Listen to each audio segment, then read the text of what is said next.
Hallo und willkommen zurück auf meinem Kanal. Wie versprochen gibt es heute das Video zu Büchern, die fast-paced sind, gut für den Anfang, wenn man gerade anfängt zu lesen, die einen auf jeden Fall zum Lesen begeistern könnten. Und ich würde sagen, wir fangen einfach mal direkt an.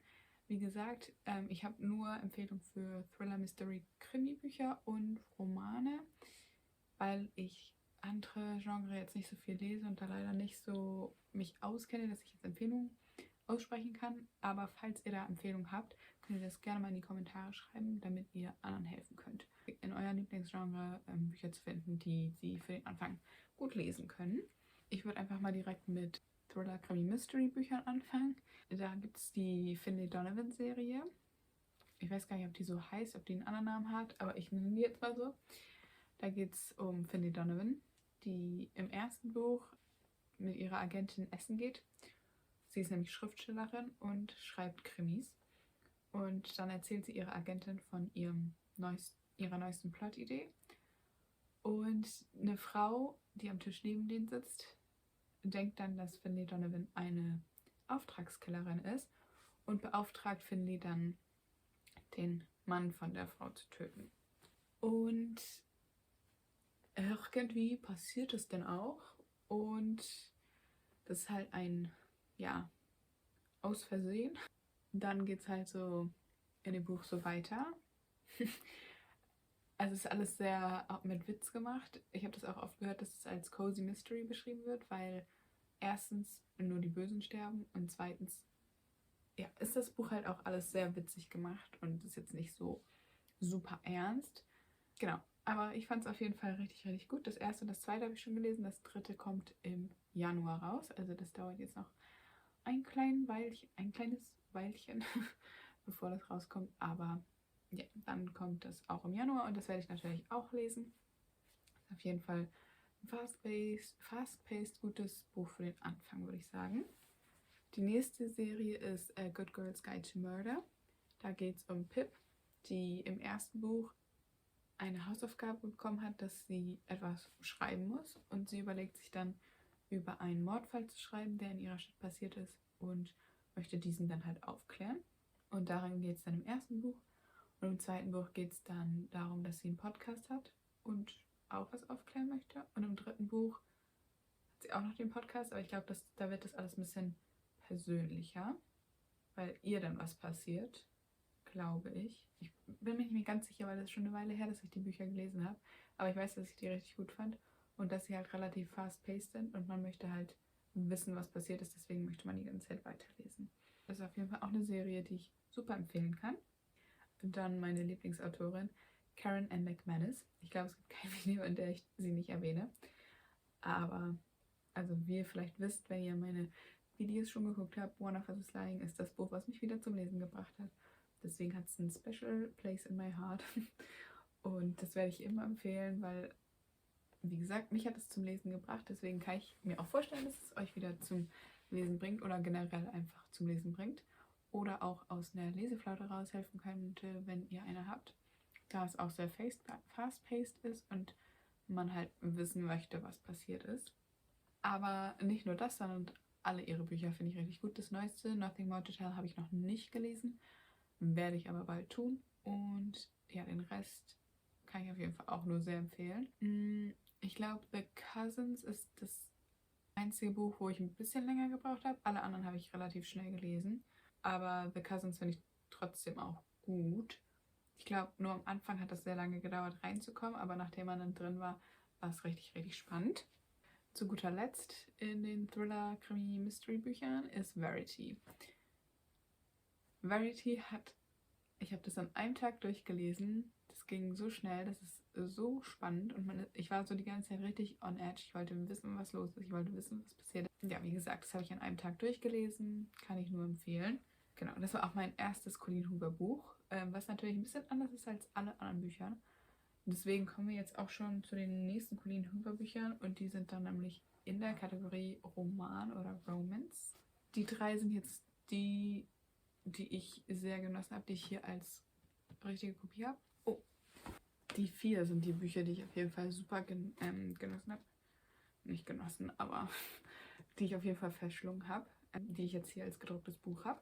Es gibt auch Bücher, die ich auf dem Kindle gelesen habe von ihr. Zum Beispiel Hardbones fand ich auch richtig, richtig gut. Genau, aber von den gedruckten Büchern habe ich It Ends With Us. Und heute oder morgen, heute glaube ich, wenn ich das Video aufnehme, kommt It Starts With Us raus. Ich empfehle das einfach jetzt schon mal, ohne dass ich das gelesen habe, weil ich kann mir nur vorstellen, dass es genauso gut ist wie das hier. Auf jeden Fall.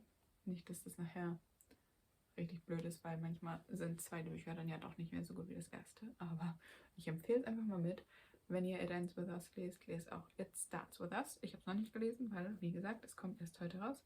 Aber ich werde es auf jeden Fall, sobald ich das morgen in der Hand habe, lesen, verschlingen und euch dann davon berichten. Ihr könnt mir auch gerne mal auf meinem Bookstagram folgen, weil da werde ich auf jeden Fall, da poste ich auf jeden Fall immer aktuell, was ich gerade gelesen habe und ja, wie ich das fand und auch in meinen Storys, was ich gerade lese und so weiter. Deswegen, falls euch das interessiert, könnt ihr mir gerne auch da folgen. Genau, It Ends With Us, auf jeden Fall eines der Bücher, die ich sehr empfehlen kann. Dann November 9, fand ich auch richtig spannend. Habe ich auch verschlungen. Da geht es ja um Ben und Fallon, die, achso, ich habe gar nicht gesagt, worum es in Ends With Us geht. Und da geht es nämlich um Lily und Ryle, die sich kennenlernen. Und als sie sich kennenlernen, trifft Lily auf ihre alte Liebe Atlas. Und ja, dann geht es ein bisschen um das Ganze, um die Geschichte mit Atlas von früher, um die Beziehung zu Ryle, wie die sich entwickelt und so weiter. Auf jeden Fall ein sehr schönes, nicht schön, ein gutes Buch. Dann November 9, da geht es ja dann um Ben und Fallon, die sich an dem Tag, wo Fallon umzieht, in einen anderen Staat, eine andere Stadt am anderen Ende von Amerika. An dem Tag treffen die sich und verbringen den Tag miteinander. Dann fährt Ben Fallon zum Flughafen und dann verabschieden sie sich und versprechen sich, dass sie sich jedes Jahr am 9. November treffen werden und in der Zwischenzeit keinen Kontakt haben. Darum geht es in dem Buch. Oh, das sage ich so oft, ne? Darum geht es in dem Buch. Nee, aber auf jeden Fall erzählt es immer nur von dem Tag, wo die sich treffen. Und dann wird halt aus den Perspektiven der beiden erzählt, was in der Zwischenzeit passiert ist. Wenn ihr versteht, wie ich das meine. Auf jeden Fall ein sehr gutes Buch und mit einem relativ großen Plot-Twist am Ende, mit dem ich nicht gerechnet hätte. Hätte man aber mitrechnen können, wenn man Colleen Hoover kennt und wenn man ein bisschen sowas erraten kann. Dann Ugly Love natürlich, auch von Colleen Hoover. Da geht es um Tate und Miles. Miles ist der beste Freund von Tales Bruder.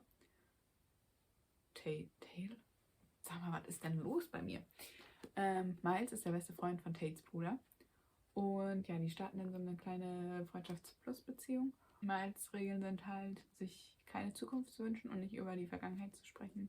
Dann geht es halt um deren Beziehung, wie sich das Ganze entwickelt. Und auch ein bisschen um Miles Vergangenheit. Sehr spannend.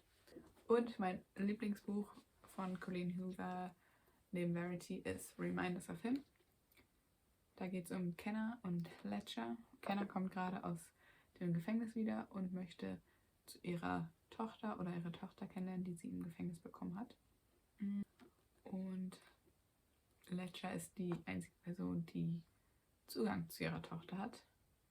Ist ein bisschen Forbidden Romance. Ich fand es auf jeden Fall richtig, richtig gut und kann es jedem empfehlen. Das ist eins meiner Lieblingsbücher dieses Jahr. Ist auf jeden Fall in meiner Top 3. Dann haben wir die Off-Campus-Serie. The Deal, The Mistake, The Score, The Goal und so weiter. Ich habe erst die ersten 2 gelesen, also The Deal und The Mistake, aber ich kann die Serie einfach jetzt schon empfehlen, weil es ist einfach super. Es ist auch schon eine Weile her, dass ich die ersten 2 gelesen habe, aber irgendwie bin ich noch nicht dazu gekommen, die anderen zu lesen, weil ich irgendwie immer andere Bücher habe, die ich dann lieber lesen möchte. Aber irgendwie habe ich in letzter Zeit zu viele andere Bücher, die ich lesen möchte, dass ich da irgendwie gerade nicht zukomme. Aber ich möchte die auf jeden Fall noch lesen, genauso wie die Briar You-Serie, die noch mit dazu gehört. Aber die Freundesgruppe in dem Buch ist einfach, ich liebe die. Nicht so viel wie in einer anderen Serie, von der ich gleich noch erzählen werde, aber Second Place auf jeden Fall. Ja, kann ich auf jeden Fall sehr empfehlen. Ist fast-paced, kommt man schnell durch. Ich habe, glaube ich, beide Bücher innerhalb von 1 und 2 Tagen gelesen. Das heißt, also eins habe ich innerhalb von 1, 2 Tagen gelesen und das nächste auch von innerhalb 1, 2 Tagen, nicht 2 innerhalb von einem Tag. Das wäre ein bisschen zu viel. Aber die fand ich auf jeden Fall richtig, richtig gut und kann ich nur empfehlen. Im gleichen Monat habe ich auch The Love Hypothesis gelesen von Ellie Hazelwood, die Aufgabenserie ist von Al Kennedy. The Love Hypothesis von Ellie Hazelwood, da geht es um Olive und Adam und ist ein bisschen Grumpy in Sunshine. Fand ich sehr gut, war ja sehr gehypt auf TikTok, hat den Hype meiner Meinung nach auch verdient, weil ich fand es einfach richtig gut. Kann ich auf jeden Fall sehr empfehlen, das zu lesen. Dann habe ich auch ein anderes TikTok-Buch, They Both Die at the End von Adam Silvera. Dazu ist auch jetzt schon die Prequel rausgekommen. Die habe ich noch nicht gelesen, weil irgendwie ist die noch nicht angekommen bei mir. Ich warte noch darauf. Die ist jetzt schon seit 2 Wochen fast draußen und ich habe sie noch nicht bekommen, weil ich glaube, die haben wohl nicht genug gedruckt oder sowas und der Nachdrucktermin steht noch nicht fest. Auf jeden Fall habe ich es noch nicht bekommen und ich warte sehr gespannt darauf. In dem Buch geht es um The Death Cast. Um Mitternacht ruft The Death Cast an bei den Leuten, die an dem Tag sterben werden.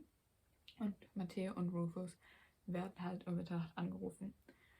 Und ja, denen wird dann halt gesagt, dass sie sterben werden. Und sie haben beide verschiedene Gründe, warum sie an dem Tag jemanden suchen, mit dem sie diesen Tag verbringen können, den letzten Tag.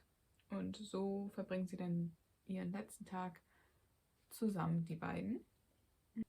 Ja, was soll ich mehr sagen? Es ist eine schöne Geschichte. Hab eine Packung Taschentücher parat. Ich habe geweint am Ende. Mehr kann ich dazu nicht sagen. Und dann kommen wir zu der Serie, von der ich gerade eben schon gesprochen habe. Die UCMH-Serie. Da ist erst ein Buch draußen, aber ich werde sie alle lesen und ich werde diese Serie jetzt schon jedem empfehlen. Und wenn ihr das noch nicht gelesen habt, dann fangt jetzt an und lest dieses Buch. Icebreaker von Hannah Brace.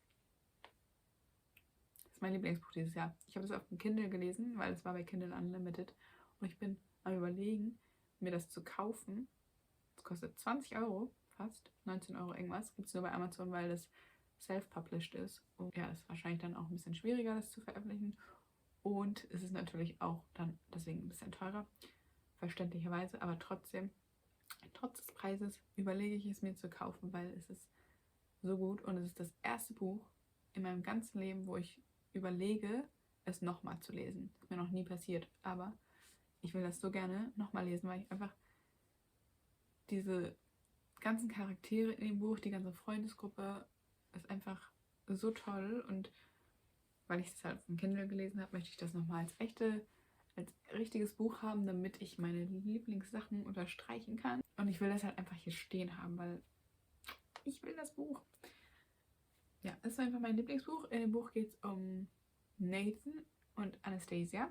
Anastasia ist Eiskunstläuferin und Nathan ist Hockeyspieler. Die sind an einem College und das College hat 2 Eislaufbahnen. Einmal die Eislaufbahn für die Eiskunstläufer und einmal die Eislaufbahn für die Hockeyspieler. Und eine der Bahnen wird zerstört, sodass die sich beide, also die Eiskunstläufer und die Hockeyspieler, sich eine Bahn teilen müssen. Was natürlich überhaupt nicht in den Plan von Anastasia passt, weil sie jetzt bald wichtige Wettbewerbe hat und eigentlich tagtäglich 24 Stunden am Tag trainieren will.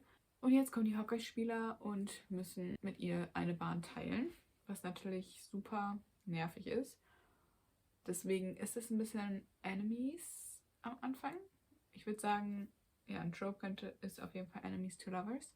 Also falls man keine Misskommunikation mag in Büchern, würde ich auf jeden Fall dieses Buch empfehlen, weil die Kommunikation zwischen den Charakteren ist next level. Also die ist so gut und ich liebe es einfach, weil ich mag keine Misskommunikation in Büchern. Es ist halt relativ gleich zu anderen Büchern, aber auch irgendwie trotzdem anders. Und deswegen hat es einen special place in my heart und ich werde alle Bücher von Hannah Brace lesen und auf jeden Fall die ganze Serie. Und ich freue mich schon super doll auf das nächste Buch und ich hoffe, dass es bald kommt. Aber naja. Habe ich noch The Fine Print on Terms and Conditions, also The Dreamland Billionaire Serie. Ich persönlich fand die gut, aber jetzt nicht super überragend. Aber ich weiß, dass viele die richtig gut finden. Und sie ist halt sehr fast-paced, also da kommt man sehr schnell rein. Und ich habe die trotzdem, auch wenn ich die jetzt nicht überragend fand, habe ich die sehr, sehr schnell gelesen. Es geht im ersten Buch um Rowan und im zweiten Buch um Declan und im dritten Buch, was im Januar kommt, geht es dann um Cal. Das sind 3 Brüder. Eine Position in der Firma ihres Großvaters erkämpfen müssen. Also der Großvater ist gestorben. Es geht um Dreamworld. Das ist eigentlich sowas wie Disney. Eigentlich ist es Disney, das ist an Disney angelehnt. Und genau, der Großvater ist gestorben und die 3 Jungs müssen jetzt jeder muss eine Aufgabe erfüllen, um die Position zu bekommen, die der Großvater für sie entschieden hat. Ja, auf jeden Fall im ersten Buch geht es dann um Rowan, der, glaube ich, er muss einen Plan erstellen, wie er Dreamland besser machen möchte. Dreamworld, Dreamland? Weiß ich jetzt gerade nicht. Eins von beiden. Ich glaube Dreamworld besser machen möchte. Und da in dem Prozess lernt er dann Sarah kennen. Und dann geht es so ein bisschen um deren Geschichte. Und bei Declan, er muss eine Frau finden. Und am Anfang des Buches heiratet er dann jemanden. Ich glaube, ihr könnt euch das ja schon denken, wenn ihr den Klappentext lest. Er heiratet dann Iris, seine Sekretärin. Und dann geht es um deren Geschichte. Und ich freue mich schon richtig auf das 3. Buch, weil die ersten 2, also das erste Buch mochte ich am wenigsten, das 2. Buch mochte ich dann schon mehr. Und im 2. Buch kam Cal auch ganz schön oft vor. Und den mochte ich richtig gerne. Und ich hoffe, dass ich das 3. Buch dann noch lieber mag. Dann habe ich noch Sophie Kinsella Bücher. Die finde ich richtig gut. Also ist auch relativ schnell gelesen. Ich finde den Schreibstil super. Ich habe jetzt nur die beiden hier, aber ich kann eigentlich jedes von ihren Büchern empfehlen, die ich bis jetzt auf jeden Fall gelesen habe, weil ich finde, die sind süße Bücher, die man mal schnell lesen kann. Kann ich auf jeden Fall empfehlen. Dann habe ich Everything, Everything. In dem Buch geht es um Ollie und Maddie. Maddie hat eine Krankheit, dass sie nicht raus kann. Sie ist anscheinend allergisch gegen alles. Und Ollie ist ihr neuer Nachbar, der sie kennenlernen möchte. Und ja, ich habe das letztens wieder gesehen. Das ist halt sehr viel so mit Notizen, die jemand schreibt, oder ganze Kapitel, wo es nur so ein Chatverlauf ist zwischen Ollie und Maddie, oder aber manchmal sind das Sachen, die gemalt sind. Hier zum Beispiel eine ganze Seite nur so ein gemaltes Ding.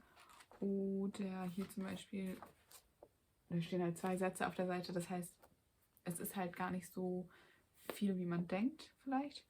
Deswegen, das Buch ging richtig schnell zu lesen und kann ich auf jeden Fall empfehlen. Es gibt dazu ja jetzt auch den Film.